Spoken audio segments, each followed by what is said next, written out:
Mata Ji Siking yang bening menatap Ling Yun Xiansun penuh harap dan berkata, "Terima kasih, Guru. Bolehkah murid bertanya bagaimana Guru akan turun tangan? Mohon Guru melindungi Gunung Kunlun, atau jadikan Gunung Kunlun berada di bawah perlindunganmu. Dan tentang Gustaf, kumohon Guru menyelamatkannya, tanpa membiarkan dia terluka sedikit pun." Ling Yun Xiansun menepuk kening Ji Siking sambil tersenyum. "Dasar gadis kecil yang licik. Aku belum mengatakan bagaimana caraku menolong mereka, tapi kau malah sudah menentukan caranya lebih dulu. Mengenai bagaimana menyelamatkan mereka, kita lihat saja nanti. Aku berjanji padamu, aku tidak akan membiarkan bocah itu celaka. Aku akan turun tangan." Ji Siking menggenggam tinjunya, jemarinya menekan ke daging, sampai mengeluarkan setetes darah, dan dia berkata, "Terima kasih, Guru." Dia tidak ingin pergi, tapi dia tidak punya pilihan.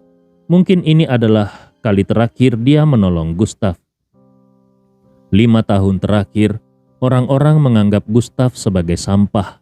Namun dia selalu percaya Gustaf akan menjadi sosok luar biasa. Kini Gustaf berdiri di puncak Gunung Kunlun, tetapi dia tidak lagi terlihat. Benua Lingwu. Kalau pergi ke tempat itu, entah kapan bisa bertemu lagi dengan Gustaf. Mungkin seumur hidup tidak akan bertemu lagi. Lagi pula, jurang antara Gunung Kunlun dan tempat ini terlalu besar. Tiba-tiba Ling Yun Xiansun menyadari sesuatu. Pandangannya tertuju pada Stella yang sejak tadi diam, dan dia berkata, "Tapi Stella, kenapa kau masih belum mau menjadi muridku?" Stella menghela napas lalu tersenyum tipis. "Senior, begini saja. Kalau nanti Gustaf kembali dan berada dalam bahaya, baru aku akan bersedia menjadi muridmu." Ling Yun Xiansun tidak banyak berbicara. Dia mengambil cangkir teh dan menyesapnya perlahan. Menurut pengamatannya, kedua guru Gustaf hampir menguras seluruh kesadaran mereka. Kartu truf hampir habis. Dengan demikian, bagaimana semut semacam itu bisa melawan para ahli Gunung Kunlun yang akan datang? Konyol. Sementara itu, di dalam kota roh Gunung Kunlun, tiba-tiba muncul segerombolan orang. Pemimpin mereka adalah Kui Long yang turun dari klan darah roh ke Gunung Kunlun. Dia adalah murid dalam sekte pedang darah yang bertanggung jawab atas urusan Gunung Kunlun. Dengan kekuatan setara alam ilahi tingkat 9, meski di dalam sekte pedang darah, dia bukanlah apa-apa, namun di kota roh, bahkan di seluruh Gunung Kunlun, dia sudah termasuk yang teratas. Begitu Kui Long muncul, dia langsung merasa ada yang aneh. Aura para leluhur dari sekte kuncian tampak tidak beres. Dia merapatkan formasi dan melepaskan cahaya yang menyapu tubuh para leluhur itu. Tidak lama kemudian, raut muka Kui Long berubah. Lalu dia berkata, "Di tubuh mereka ternyata ada jejak aura bocah kotor Gustaf. Tampaknya bocah itu pernah datang ke kota roh. Kalian, ceritakan semuanya dari awal kepadaku. Kalau tidak, kubinasakan kalian." Tentu saja dia sudah tahu tentang Gustaf. Dulu, ketika Wei Wucheng datang ke Gunung Kunlun, dia menyelidiki dan menemukan 6 orang dari klan darah roh di tingkat alam Kaisar Dewa tewas oleh tangan Gustaf, lalu mengirim kabar itu ke sekte pedang darah dan sampai kepada Kui Long, sehingga Kui Long mengetahui situasi dan aura Gustaf. Hanya saja, kali ini mereka datang ke kota roh. Bahkan belum sampai ke Gunung Kunlun, ternyata dia menemukan jejak aura Gustaf. Bocah sialan ini bagaimana bisa masuk ke kota roh? Ini agak aneh. Para leluhur kota roh sama sekali tidak menyangka klan darah roh akan datang sekencang ini. Kali ini yang datang adalah para kuat dari sekte pedang darah. Dengan begitu, bocah bernama Gustaf itu tidak mungkin selamat. Beberapa leluhur itu membungkuk dan menjelaskan segala sesuatu dengan jujur. Dari saat Gustaf pergi ke Gunung Iblis Darah, dan mendapatkan kartu roh penguasa Gunung Iblis Darah, lalu masuk ke kota roh dan menyerbu sekte Kunjian, serta membunuh orang-orang hina seperti Li Jiawei, semuanya diceritakan kembali kepada Kui Long. Setelah mendengar itu, raut muka Kui Long berubah amat sangat. Pandangannya menjadi dalam dan dia bergumam, "Bocah Gustav ini ternyata punya kekuatan setara alam Raja Dewa. Aneh, benar-benar aneh. Menurut laporan Wei Wucheng beberapa hari lalu, Gustav hanya di ranah alam Daiyuan. Paling tinggi pun hanya setara alam ilahi tingkat 1. Bagaimana mungkin? Hanya dalam waktu singkat, dia bisa meledakkan kekuatan setara alam Raja Dewa. Mungkinkah masih ada ahli alam Raja Dewa tersembunyi di Gunung Kunlun? Kalau begitu, aku jadi semakin tertarik dengan semut berwarna bernama Gustav ini. Dalam waktu singkat kekuatannya bisa meningkat sedemikian pesat. Hal semacam ini bukan tidak mungkin. Kui Long tahu bahwa di benua Lingwu ada beberapa keluarga super seperti klan Dewa Naga, klan Naga Suci, dan klan dewa lainnya yang tingkatannya jauh di atas sekte pedang darah mereka. Di dalam keluarga-keluarga itu, para keturunan diberi meminum pil dan ramuan ilahi yang memang bisa membuat kekuatan seseorang meningkat satu tingkat besar hanya dalam satu hari. Namun, Gustav jelas tidak mungkin memiliki latar belakang luar biasa seperti itu. Tampaknya di tubuh Gustav pasti tersembunyi rahasia besar. Kui Long berkata, "Sudahlah, kita lihat dulu daerah di luar Gunung Kunlun."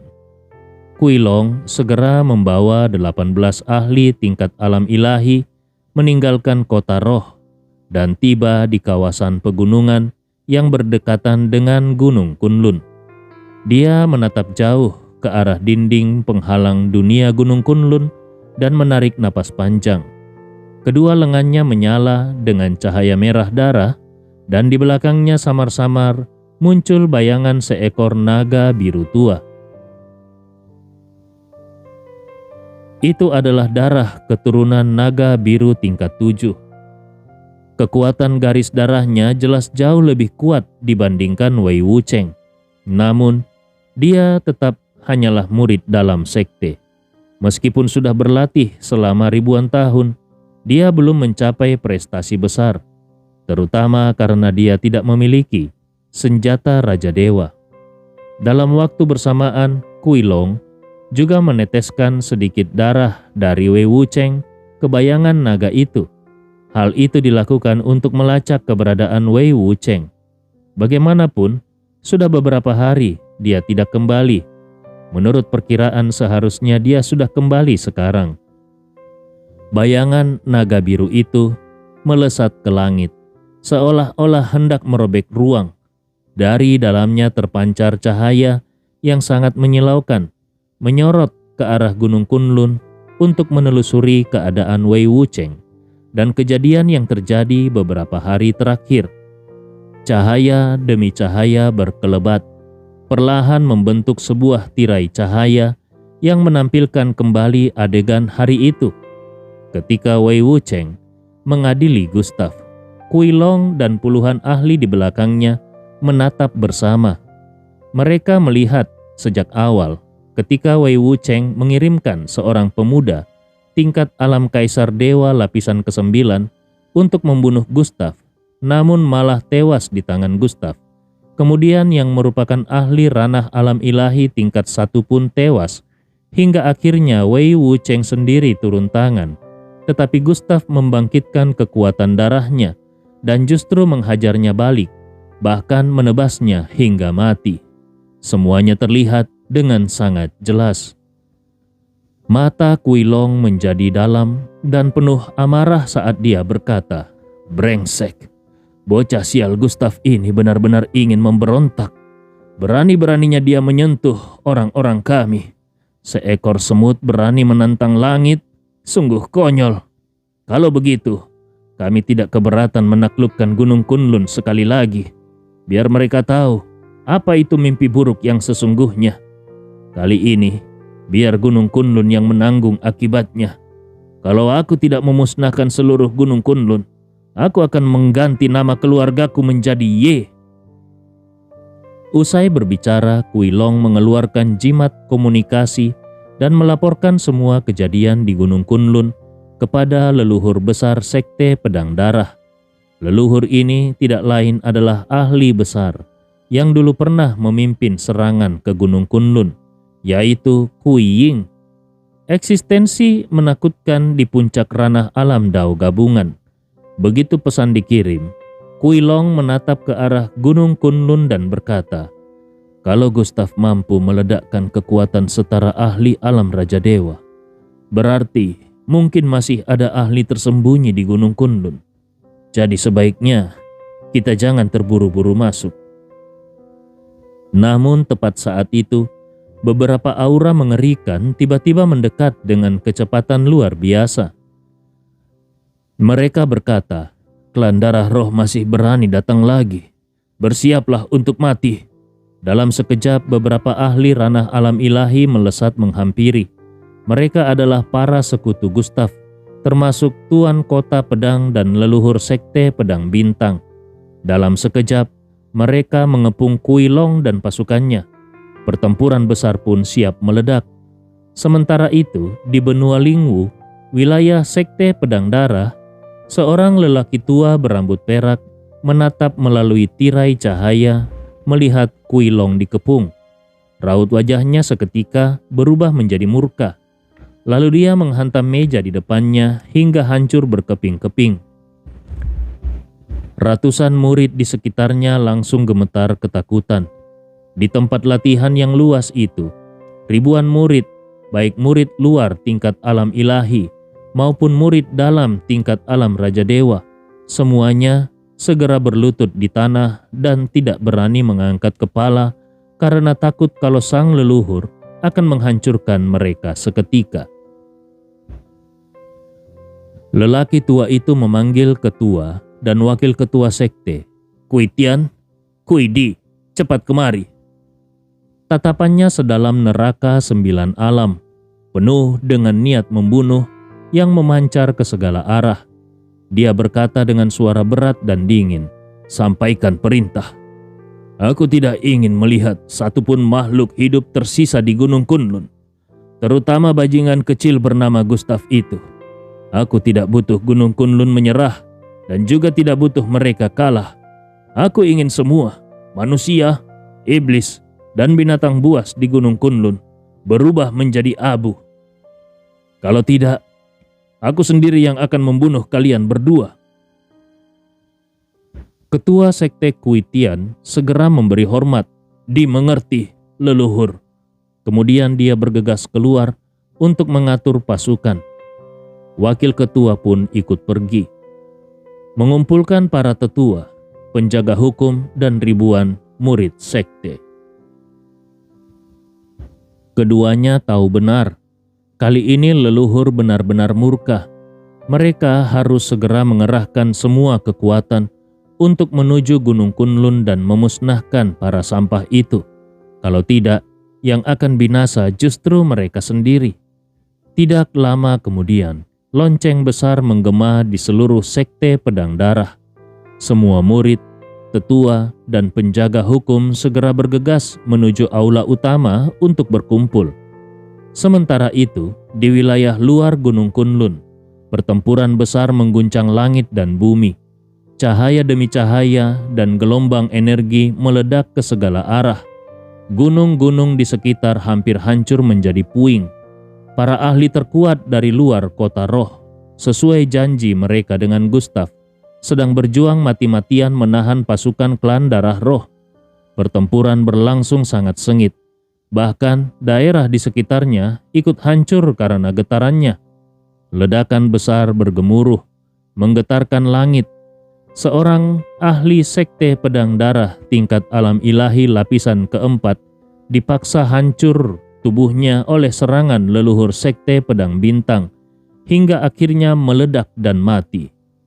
Leluhur sekte pedang bintang mengangkat pedangnya tinggi-tinggi, menebas seorang murid sekte pedang darah tingkat alam ilahi lapis ke-6 hingga terpental jauh, lalu berteriak dengan suara lantang, "Mereka tinggal 9 orang lagi, semuanya bersatu, hancurkan para iblis sekte pedang darah dari klan darah roh ini. Kalau kita berhasil, maka kelak kita bisa bebas memasuki dunia tingkat tinggi manapun. Tidak akan ada lagi yang menghalangi kita." Dia menggenggam pedang pendeknya, mengerahkan seluruh kekuatan darah dan ki-nya, lalu menebas sekali lagi, membunuh satu ahli alam ilahi lapis ke-6 dari pihak musuh. Setelah itu dia bertarung sengit dengan Kui Long, seorang ahli tingkat alam ilahi lapis 9. Meskipun kalah 2 tingkat, namun dengan pengalaman hidup lebih dari 10.000 tahun, perbedaan kekuatan itu untuk sementara waktu bisa dia imbangi. Dia bergumam di dalam hatinya, "Gustav, kami para tetua telah menepati janji kami kepadamu. Sekarang kau harus menepati janjimu kepada kami. Demi membantumu menahan pasukan sekte pedang darah, sekte pedang bintangku mungkin akan mengalami kemunduran besar kali ini. Kalau kau tidak membawa kami melangkah ke dunia yang kau janjikan, maka kau bukanlah orang yang menepati kata-kata." Sementara itu, Gustav sama sekali tidak mengetahui apa yang sedang terjadi di Gunung Kunlun. Dia sedang berniat menginterogasi 2 wanita berpakaian compang-camping di depannya untuk mengetahui keberadaan Ji King dan Stella. Namun, tiba-tiba sebuah kekuatan luar biasa menembus ruang dan jatuh langsung ke tubuhnya. Itu adalah perasaan seperti sedang diawasi, seolah ada makhluk kuat yang sedang memaksa melihat takdirnya. Kekuatan itu begitu besar hingga Gustav tidak mampu melawannya. Namun, tepat ketika kekuatan itu hendak menembus segala penghalang, batu hitam di sakunya tiba-tiba memancarkan cahaya menyilaukan. Pada saat yang sama, dari dalam makam reinkarnasi, terdengar suara raungan naga dari pilar batu hitam yang pernah diperlihatkan oleh Dewa Pandai Besi kepadanya. Pilar batu yang tadinya redup itu kini bersinar terang. Di balik cahayanya, samar-samar muncul 3 kata dengan huruf besar, dan salah satunya adalah kata Ren. Tegas, kuat, dan mendominasi dunia. Tentu saja Gustav menyadari adanya perubahan di makam reinkarnasi. Dia melirik pilar batu itu dan sedikit terkejut. Kenapa pilar batu itu mengeluarkan suara naga? Dan kenapa pilar batu ini mempunyai hubungan yang begitu besar dengan batu hitam itu? Sepertinya rahasia di balik pilar batu ini adalah rahasia sebenarnya dari makam reinkarnasi. Begitu Gustav selesai berbicara, suara Dewa Pandai Besi pun terdengar. "Kalau aku tidak salah menebak, tadi tubuh asli Ling Yun Xiansun sudah menyadari kejadian di sini. Dia pasti menggunakan ilmu rahasia untuk berusaha melihatmu. Untung saja ada seseorang yang menghalanginya. Kurasa Ling Yun Xiansun juga membayar harga tertentu untuk itu." Gustav tertegun. Dia tahu betul betapa mengerikannya Ling Yun Xiansun, tetapi dia tidak menyangka keberadaan di balik pilar batu ini ternyata jauh lebih mengerikan. Namun dia juga tahu diri, dalam waktu singkat dia sama sekali tidak mungkin bertemu orang itu. Saat ini, keselamatan Stella dan yang lainnya jauh lebih penting. Tatapan Gustav jatuh pada 2 murid Ling Yun Xiansun yang terluka. Tadi kalian juga pasti merasakan aura Ling Yun Xiansun. Dia saja tidak bisa berbuat apa-apa terhadapku. Kalian masih mau melawan? Kedua orang itu kini tampak sangat bengis, bahkan penuh ketakutan. Tadi aura pada tubuh Gustav memang betul-betul ilmu rahasia dari guru mereka. Namun rahasia ilmu itu tiba-tiba hancur. Guru mereka pasti terkena serangan balik. Bagaimana mungkin? Bahkan guru mereka tidak mampu berbuat apa-apa terhadap Gustav. Apa hak mereka untuk melawan? Setelah ragu beberapa detik, salah satu dari mereka membuka mulut. Darah itu memang milik salah satu dari mereka. Hanya saja kedua wanita itu tidak mengalami luka serius. Guru sangat memperhatikan mereka berdua. Adapun mengenai keberadaan mereka, kalau aku tidak salah menebak, mereka bersama guru sudah kembali ke Gunung Kunlun. Pada saat yang sama di pinggiran Gunung Kunlun, situasinya benar-benar kacau balau. Seorang ahli di dekat kota roh menyalurkan bola cahaya hitam di telapak tangannya dan melemparkannya ke depan seorang murid sekte pedang darah sambil berseru, "Bunuh!" Bola itu meledak seketika, memunculkan ribuan ki pedang yang dengan cepat membunuh orang dari sekte pedang darah tingkat 4 alam ilahi itu. Dia berteriak lantang, "Hari ini bunuh orang sekte pedang darah. Nanti kita bisa bebas memasuki kota roh. Para tetua dan ketua sekte, ikuti aku untuk membunuh." Kemudian dia melepaskan satu tebasan pedang. Pedang bintang gelap. Awan hitam bergejolak di tempat itu di 4 penjuru. Kilat menyambar dengan begitu cepat dan dengan cepat membungkus seorang anggota sekte pedang darah tingkat 3 alam ilahi. Lalu cahaya pedang hitam menyilang dan membelah orang itu menjadi 2. Tepat pada saat ini, para ahli alam ilahi di dekat kota roh yang sudah berjanji dengan Gustav semuanya berdatangan. Dari 8 kekuatan besar yang menguasai, datang 23 orang ahli alam ilahi tahap awal, 17 orang tahap menengah, 8 orang tahap akhir. Semuanya mengeroyok 6 orang dari sekte pedang darah, termasuk Kui Long, ahli tingkat 9 alam ilahi. Ketua sekte 100 pedang berkata pelan sambil bertarung, "Gustav, kau harus menepati janjimu. Kali ini kami bersekutu denganmu. Berarti kami sudah benar-benar memusuhi sekte pedang darah. Kalau kau berani ingkar janji, kami pun berani menyerbu masuk Gunung Kunlun." Kui Long berteriak, "Bajingan! Kalian semua bajingan! Tidak lama lagi, kalian semua akan mati. Pasti mati!" Dia dikeroyok oleh sesepuh sekte pedang bintang dan sekte 100 pedang. Bahkan senjata abadi yang dipakainya hilang dan seluruh tubuh berlumuran darah. Sangat menyedihkan. Dia mengutuk. Dia tahu kalau semua ini pasti ulah Gustav. Gustavlah yang mengatur semua ini.